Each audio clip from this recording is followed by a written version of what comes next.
So if you go with me there and you say Jerusalem's the harlot, the next question we have to ask and answer is, who's the beast? Who is this beast we're talking about?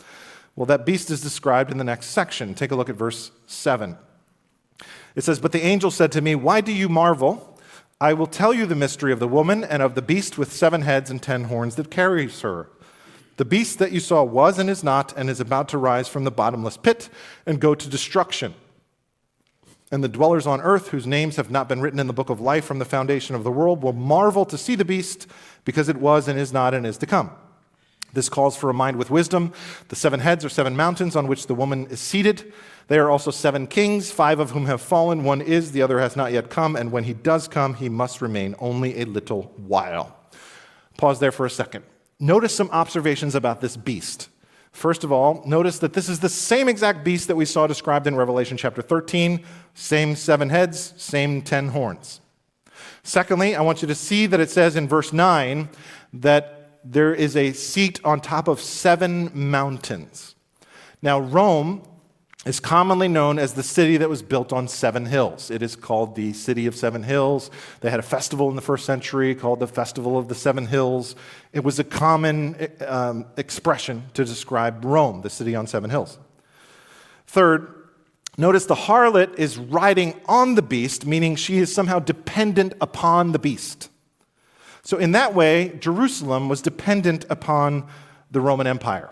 In the first century, Jerusalem had an alliance with Rome who was supported by Rome. Do you remember in John chapter 19 when Jesus was standing before Pontius Pilate at the trial, and Pilate said to the crowd there, "Who do you want me to release? Do you want me to release Barabbas or Jesus, your king?" What did the leaders of Jerusalem say? "We have no king but Caesar."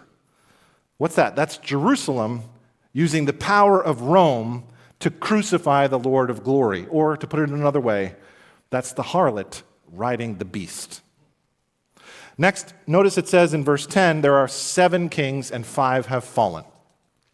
Because of this, a clear case can be made for the fact that the beast is the Roman Empire, specifically under the leadership of Nero. Here's a record of the first 5 Roman emperors. We have Julius Caesar, Caesar Augustus, Tiberius, Caligula, Claudius, and then Nero. 5 have fallen. 1 is. Remember, Nero's name just happens to add up to 666. After this, Nero dies by suicide, and there is a major crisis in the Roman Empire. It's almost like a parenthesis in the Roman Empire. There is a civil war, and it looks like the Roman Empire is collapsing, but then it comes out of the abyss, so to speak, and continues to live on.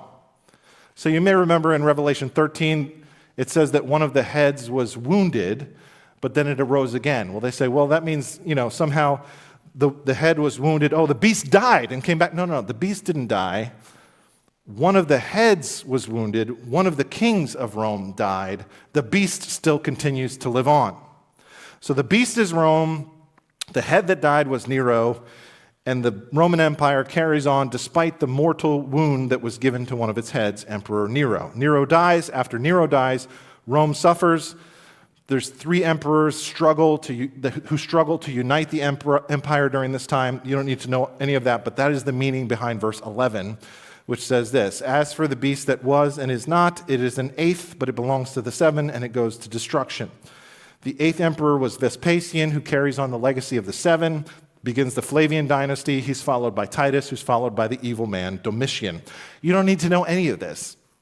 But this is why people say the beast is best identified with the Roman Empire of the first century.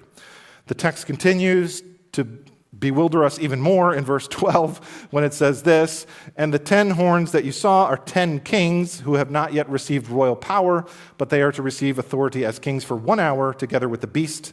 These are of one mind, and they hand over their power and authority to the beast. They will make war on the Lamb, and the Lamb will conquer them, for he is Lord of lords and King of kings, and those with him are called and chosen and faithful." Briefly, the 10 horns here are probably 10 rulers over 10 provinces. The Jewish leadership knew the Romans would come with a vengeance, so they selected 10 generals as a provisional government over the various territories of Palestine. Verse 15. "And the angel said to me, The waters that you saw, where the prostitute is seated, are peoples and multitudes and nations and languages. And the 10 horns that you saw, they and the beast will hate the prostitute.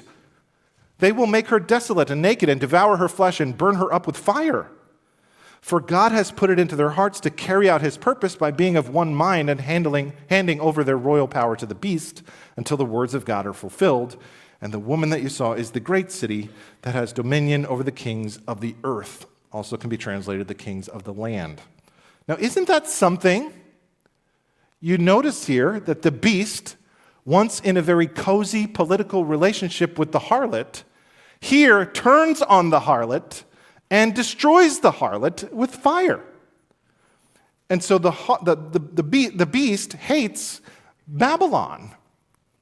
This is why Babylon simply cannot be Rome. Then you would have Rome destroying Rome, and that makes no sense. Rome destroys Jerusalem. So the beast is the Roman Empire, and Babylon is first century Jerusalem, according to this view. The beast destroys Jerusalem in AD 70 with fire.